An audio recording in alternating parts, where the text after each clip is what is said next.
Makes a family normal? In her debut memoir, Chrysta Bilton addresses those complexities and shares how a hidden secret brought shocking consequences for dozens, if not possibly hundreds, of unsuspecting families that chose donor 150 from the California Cryobank. Chrysta, author of Normal Family on Truth, Love, and How I Met My 35 Siblings, joins us now. Thank you so much for being here. Oh, thank you so much for having me, Lindsay. So you found out that you had other siblings in 2005 from a New York Times article. The headline reads, "Hello, I'm your sister. Our father is donor 150." Walk us through that moment and just how you processed it.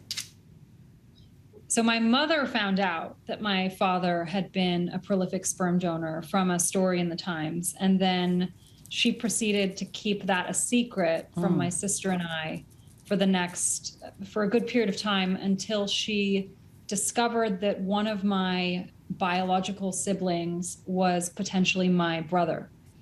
And so she had to tell us.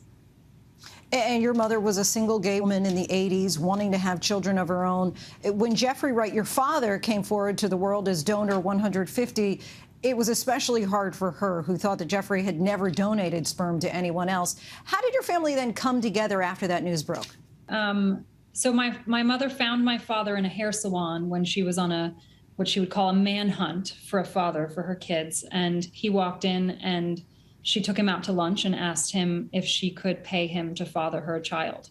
So that was the origin story of how he came into our life. And then he started secretly donating after that. And, as a young adult, discovering that I had this larger biological family was difficult for me at first. And I wanted, at that time, nothing to do with the biological siblings. But then a set of wild circumstances happened that changed my perspective on that. Can you share a bit of what changed that perspective, or people have to buy the book? No, I can.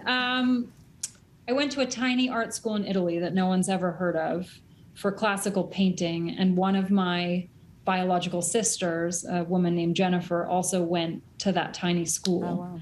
And that was such a wild coincidence that it sort of opened my heart and my mind up to her. And then she was very excited about this unexpected biological family. And I realized that my perspective on all of it was a choice and not a foregone conclusion. And it didn't have to be this heavy, dark thing. And you write, the thought of new family members brought a new burden of responsibility to a family that already had more than its share. You describe this heartbreaking moment where your mom says, "I think your boyfriend might be your brother." Was that true, or more of just a comment on the widespread use of your father's sperm? No, she was concerned that he was actually my biological brother. And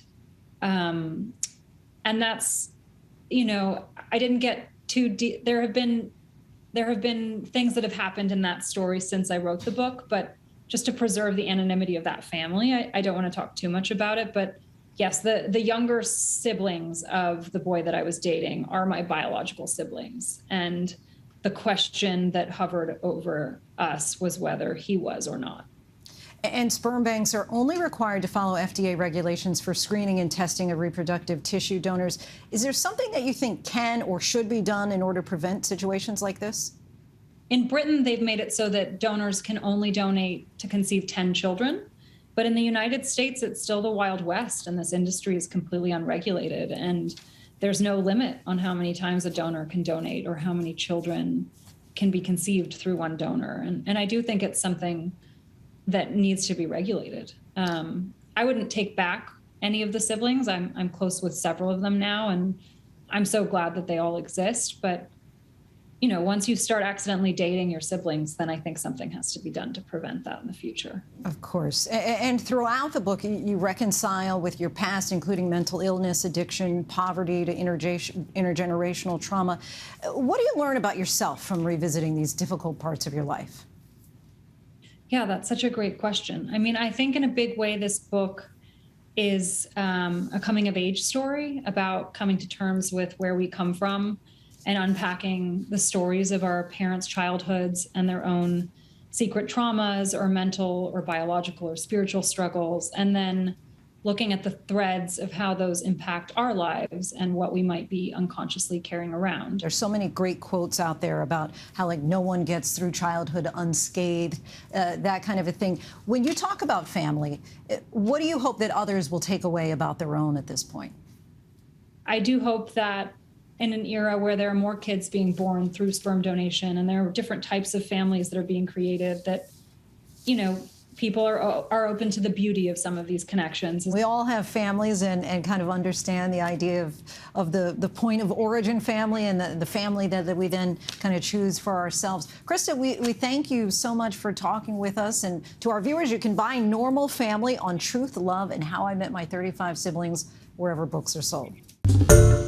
Hi everyone, George Stephanopoulos here. Thanks for checking out the ABC News YouTube channel. If you'd like to get more videos, show highlights, and watch live event coverage, click on the right over here to subscribe to our channel, and don't forget to download the ABC News app for breaking news alerts. Thanks for watching.